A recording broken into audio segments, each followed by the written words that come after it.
cerita yang membuat Cak Fu bergembira karena ada sesuatu yang sudah dilakukan. Tuhan selalu memberikan jalan Amin. saya gitu ya. Dan saya tidak pernah membayangkan kemudian saya bisa berumah tangga, punya istri. Saya kemudian bisa sekolah di luar negeri, dapat beasiswa. Saya kemudian sekarang menjadi komisioner. Itu di luar dari bayangan saya. Karena saya dulu kalau ditanya cita-cita kamu jadi apa, saya bingung. Karena dengan kondisi fisik saya ini, saya mau jadi tentara jelas nggak mungkin lah. Saya mau cita-cita jadi dokter, ayah saya hanya seorang guru agama di desa kan. Jadi tidak mungkin itu ada gitu. Ya, ternyata Tuhan memberikan itu dan saya merasa ya Tuhan memberikan lebih dari yang saya bayangkan. Oleh karena itu saya selalu ingin berbagi. Nah, bayangkan kalau di KUHP itu yang namanya kekerasan seksual itu harus terjadi mohon maaf ini bertemunya dua kelamin, laki-laki dan perempuan, persetubuhan gitu ya. Nah, padahal sekarang ini namanya kekerasan seksual tidak semuanya harus begitu kan? Yeah.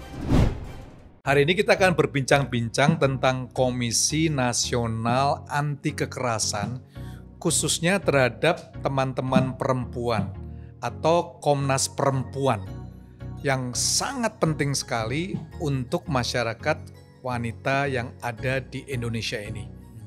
Kiprah yang sangat aktif dari Komnas Perempuan ini menjadi contoh oleh berbagai pihak dalam mengembangkan dan meneguhkan mekanisme HAM untuk kemajuan upaya penghapusan segala kekerasan terhadap kaum perempuan, baik di tingkat lokal, tingkat nasional, maupun internasional ya.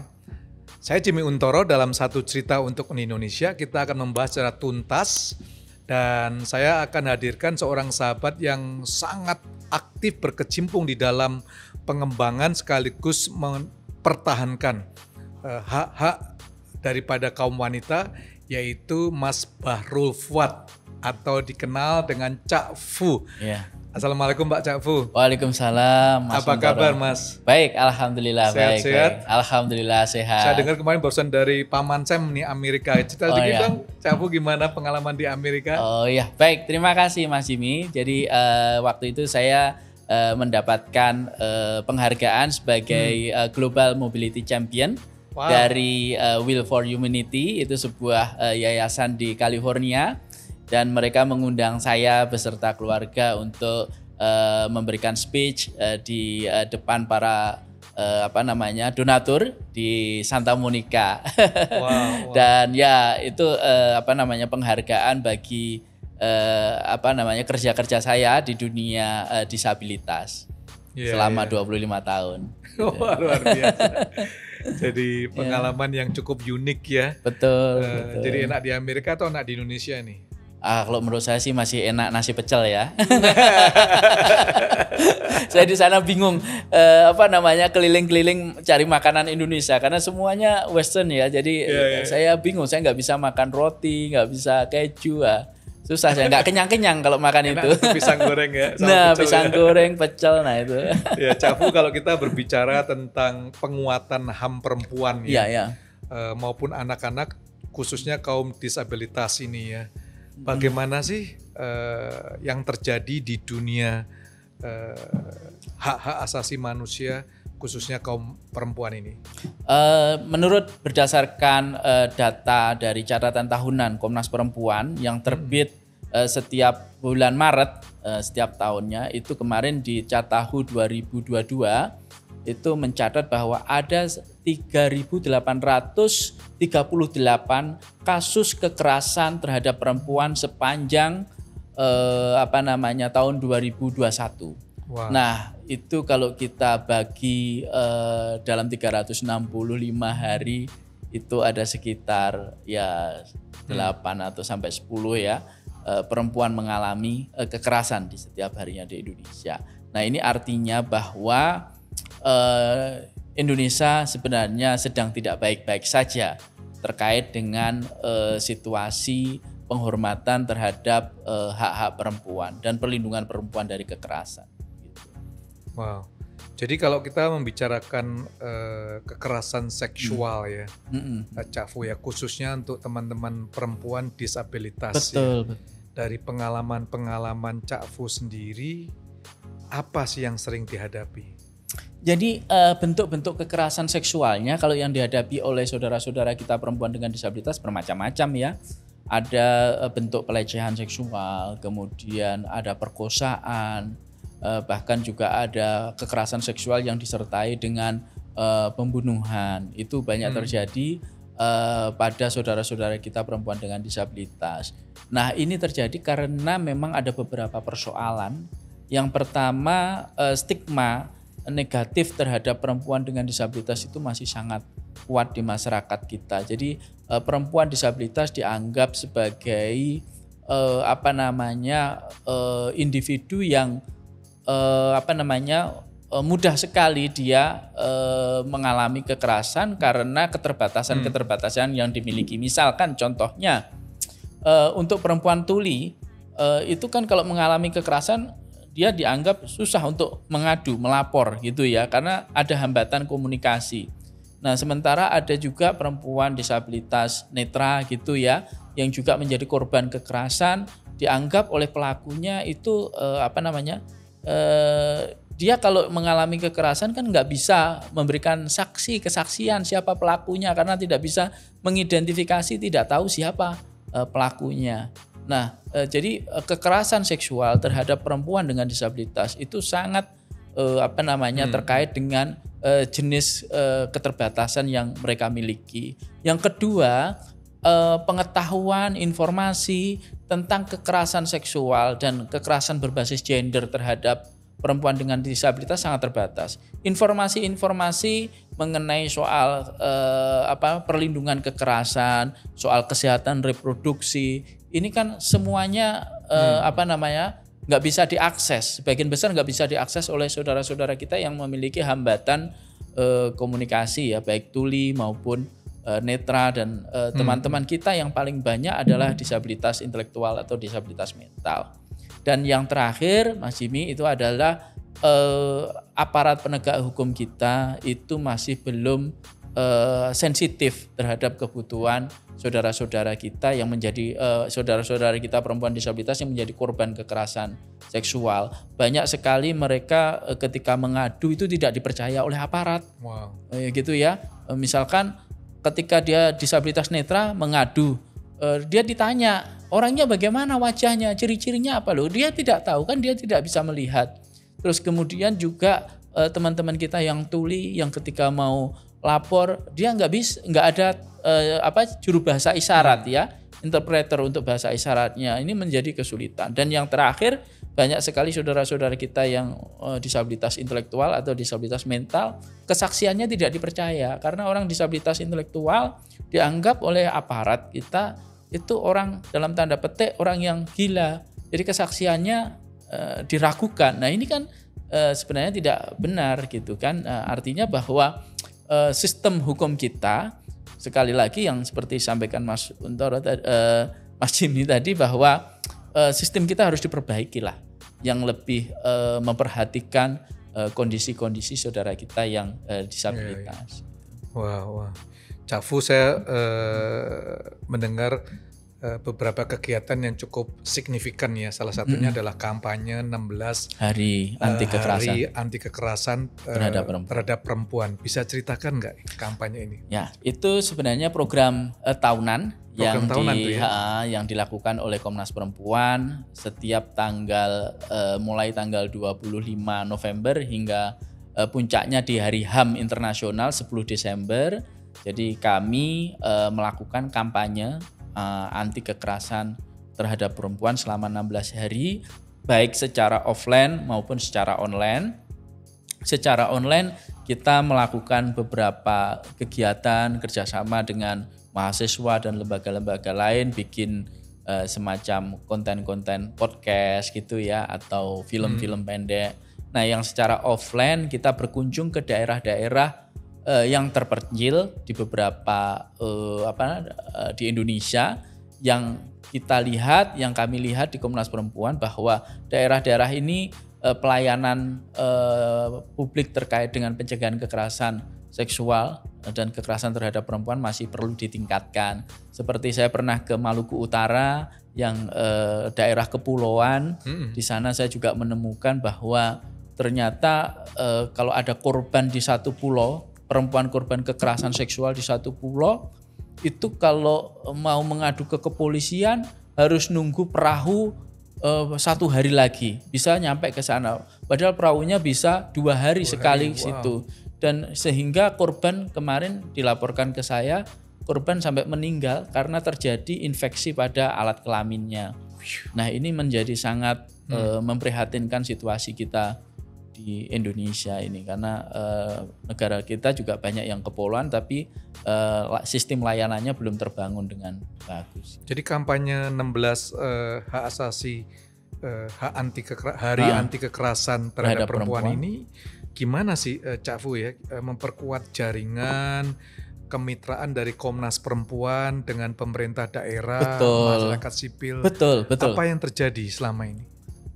Jadi kita ternyata di lapangan itu masih banyak masyarakat kita yang belum paham, belum tahu tentang apa itu kekerasan terhadap perempuan, Mas Jimmy. Jadi literasi masyarakat khususnya perempuan terkait dengan kekerasan berbasis gender dan juga kekerasan seksual itu masih sangat minim. Akibatnya apa? Mereka itu mengalami kekerasan berbasis gender di dalam rumah tangga, tapi korban tidak tahu bahwa dia sedang mengalami kekerasan. Nah, sehingga mereka ya dianggap itu sebagai hal yang biasa. Yang kedua bahwa mereka tidak tahu ketika mengalami kekerasan itu lapornya ke siapa, mengadunya ke siapa. Nah, ini yang yang kita dorong oleh Komnas Perempuan, kita kampanye di daerah untuk bertemu, berkunjung dengan pejabat daerah mulai dari gubernur, kemudian wali kota dan juga Kapolda. Kita siaran di televisi lokal, radio lokal gitu, mengumpulkan media lokal untuk media gathering untuk bicara soal situasi kekerasan terhadap perempuan ini. Cak Fu bisa ceritakan, tadi saya lihat kegiatannya ya dari Komnas Perempuan ini dahsyat ya, sayangnya mohon maaf nih banyak masyarakat yang belum paham. Dipikirnya Komnas HAM itu ya seringkali sudah bersifat politik ya kan. Padahal ini kan memperjuangkan public sektor, para kaum wanita yang ada di Indonesia ini. Bisa ceritakan nggak kurang lebih ada berapa sih komisioner anti kekerasan wanita ini? Ya, kalau kami ini kan didirikan berdasarkan pada peraturan presiden peraturan presiden nomor 65 tahun 2005. Dan kami sekarang ada 15 komisioner, 12-nya perempuan dan 3 laki-laki. Sebentar Pak Cak Fu, mohon maaf nih. Kok bisa komisioner perempuan tapi ada 3 laki-lakinya, gimana itu? Betul. Kami menganut Paris Principle, Mas.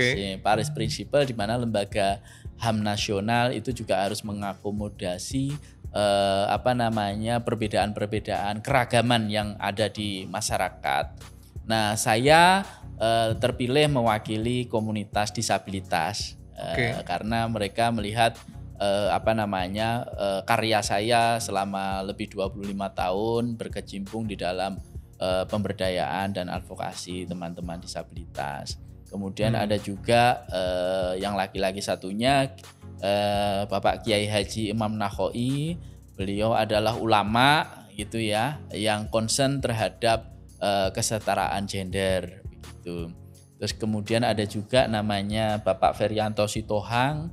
Beliau sudah cukup lama, hampir 20 tahun berkecimpung di dalam layanan pendampingan para korban kekerasan seksual. Jadi 3 laki-laki ini memang punya karya-karya yang cukup panjang terkait dengan hak asasi perempuan gitu ya. Oleh karena itu kami dipilih untuk memperkuat Komnas Perempuan ini.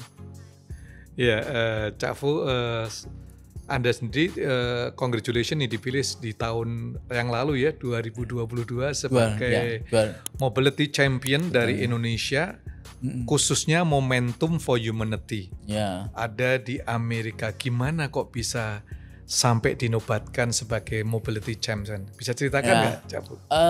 Jadi mereka mereka menseleksi dari para disabilitas, khususnya disabilitas yang pengguna kursi roda. Jadi dari Asia kebetulan saya yang dipilih, kemudian ada dari Afrika dan Amerika Latin, ada 3 yang terpilih sebagai Global Champion for Mobility for Humanity.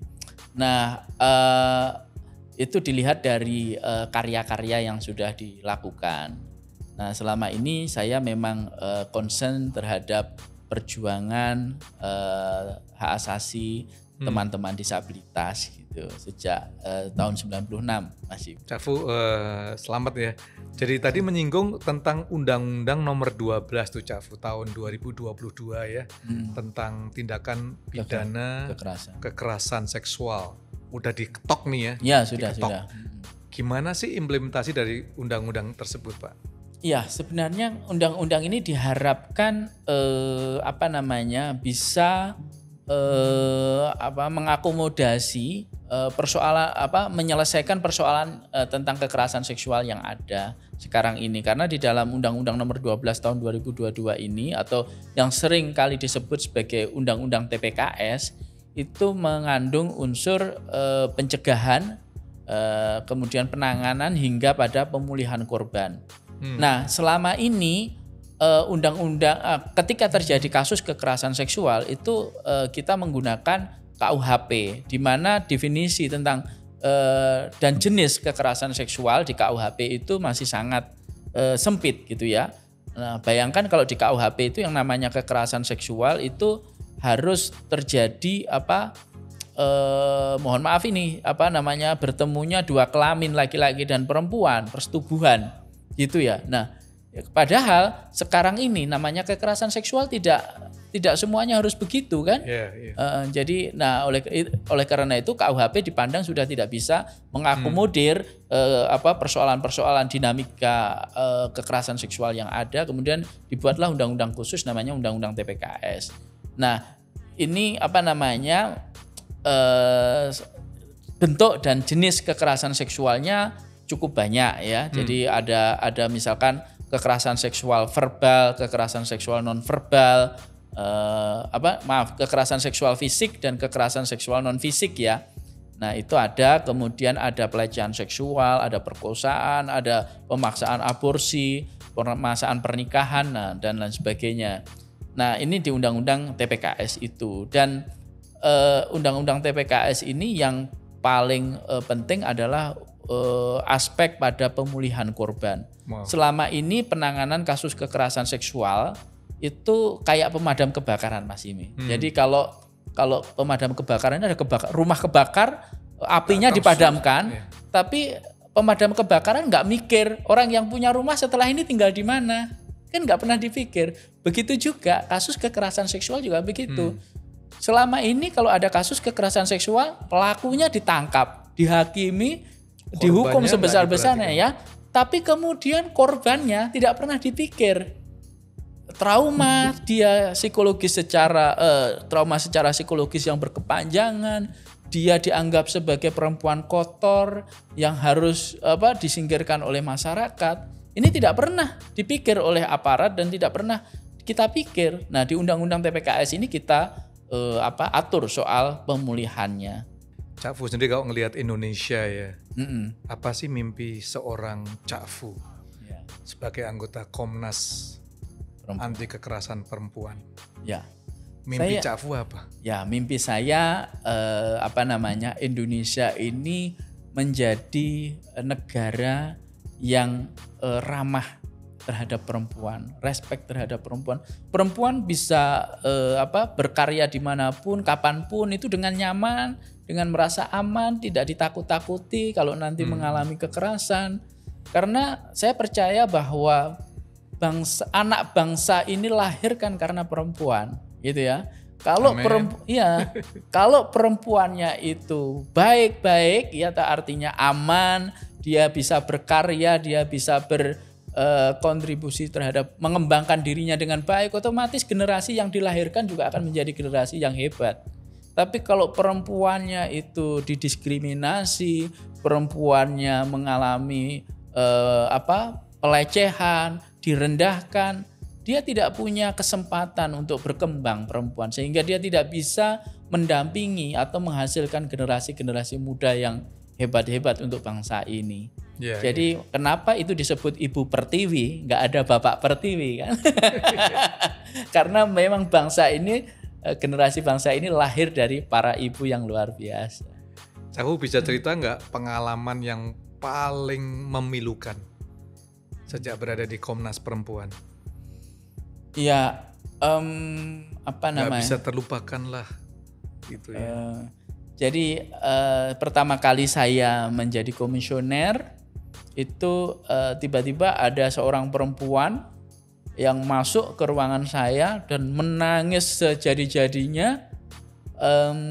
Dia bilang bahwa dia disuruh pergi sama suaminya dari rumahnya, padahal dianya yang bekerja selama ini, mobil rumah itu adalah hasil kerja dia. Wow. Tapi dia diusir oleh suaminya, bahkan mau masuk ke pagarnya saja dilaporkan oleh polisi karena dianggap memasuki wilayah orang lain tanpa izin, dan kunci mobil, kunci rumah diambil suaminya. Nah, ini saya seakan-akan langsung terbayang ya pada bagaimana ya seorang ibu yang kehilangan anaknya karena anaknya dibawa oleh suaminya, dia punya rumah nggak bisa masuk. Nah, ketika dia nangis dan datang di ruangan saya, ya saya awalnya speechless ya, nggak tahu harus bagaimana gitu kan.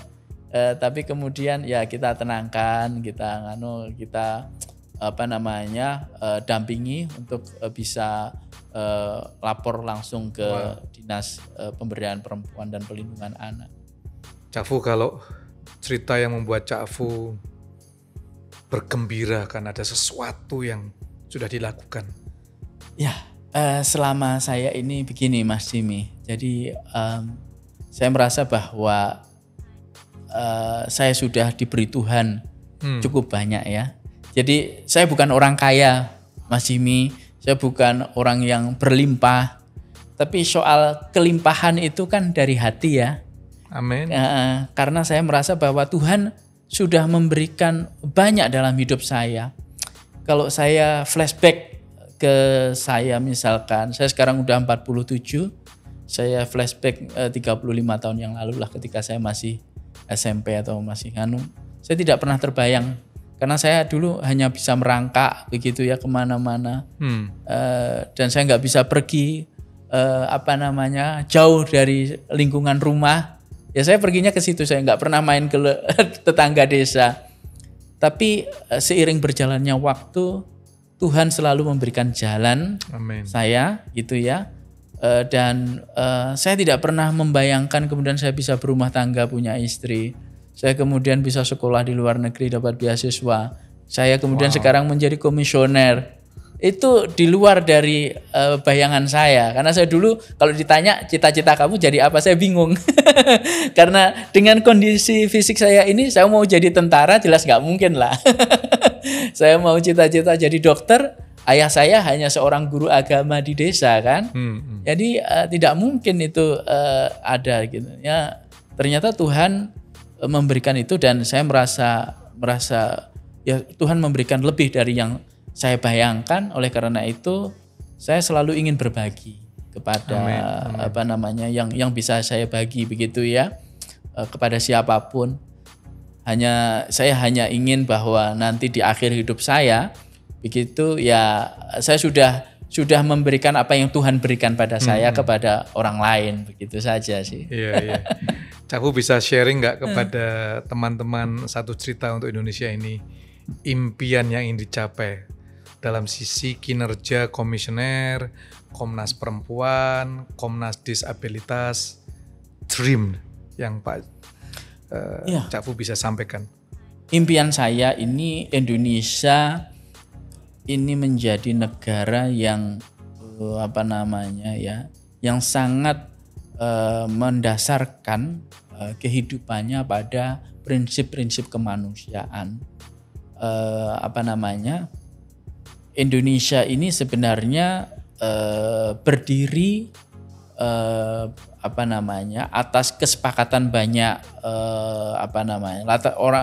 kelompok berlatar belakang berbeda, dan kita sebenarnya punya kekuatan Indonesia ini nilai-nilai budaya yang adiluhung seperti tepo sliro kalau dalam bahasa Jawa, gotong royong gitu. Nah, itu yang kita kembangkan, kita harapkan sehingga Indonesia ke depan itu adalah Indonesia yang punya nilai-nilai kemanusiaan yang menurut saya sangat tinggi, yang harus kita terus kembangkan. Misalkan menghormati orang lain, termasuk perempuan, termasuk disabilitas.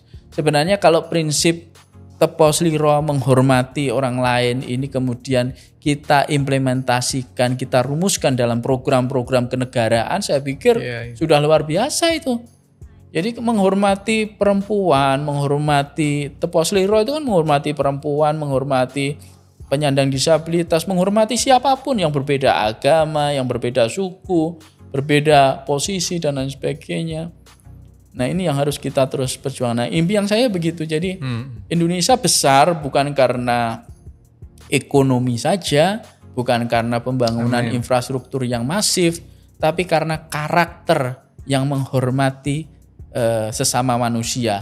Kalau bahasa Jawanya saya lebih iso nguwongne wong, memanusiakan manusia. Nah, yang ini yang masih kurang kayaknya. Perlu kita kembangkan Mas Jimmy. Nanti berharap Mas Jimmy juga bisa menyuarakan ini. Jadi kita itu prinsipnya sederhana aja, memanusiakan manusia. Supaya ya kita tahu karena kita manusia, maka ya kita tahu bagaimana rasanya dimanusiakan. Iya. Nah, itu.